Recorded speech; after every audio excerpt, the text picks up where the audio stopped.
We're still 3 weeks away from the start of Josh Duggar's CP trial, but with all of the shocking pre-trial developments that have emerged over the past month, it sometimes feels as though things are already on their way. And while no testimony has been delivered yet, Josh's side appears to be losing badly. The trouble for Team Duggar began when the defense filed 5 motions to dismiss evidence on the grounds that it had been mishandled or illegally gathered.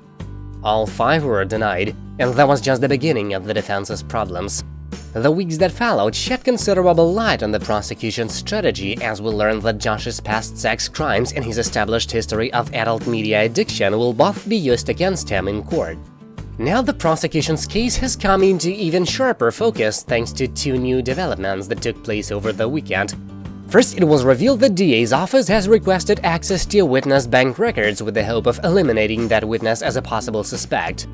In court documents obtained by local news outlets, prosecutors stated that the records are relevant for the government's case as they affirmatively exclude the witness from Wholesale Motors and the state of Arkansas on the dates in question.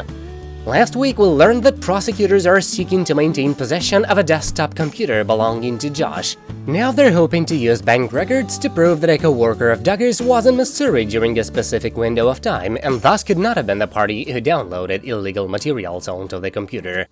The defendant will attempt to introduce evidence suggesting that other individuals had access to the HP desktop computer at issue and therefore could have committed the offenses charged in the indictment, the prosecution warned in the newly filed documents.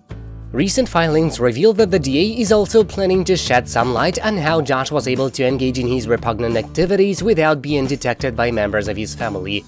The defense plans to use Josh's history of porno addiction to his benefit by reminding jurors that Anna closely monitored his internet use after learning of his deviant tendencies several years ago. But prosecutors are hoping to demonstrate that Anna's precautions were easily sidestepped by Josh, who installed a program of his own which allowed him to bypass his wife's protections. Covenant Eyes is a program and service advertised as an internet accountability software geared specifically to help individuals live porn-free with confidence, reads a filing that came to light over the weekend. Covenant Eyes notifies the subscriber's designated accountability partner, the prosecution explained. From there, the documents outline exactly how Josh managed to get around the program. With respect to the HP computer, the forensic examination of said device revealed that just prior to the downloading of child sexual abuse material, the defendant installed a Linux partition on the device, prosecutors claim. Notably, the partition was installed on May 13, 2019. On that same day, the Tor browser, which is a means of accessing the dark web, was downloaded onto the Linux partition. The very next day, May 14th, the Onion Roller browser was allegedly used to access child explicit media.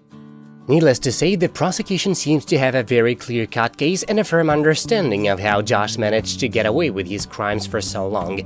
Of course, they've probably put in more effort than they needed to with regard to demonstrating how Anna was duped. Anyone who's even remotely familiar with the Duggar family knows how horribly naive these people can be. That's it for now, thank you for watching, please subscribe to stay tuned.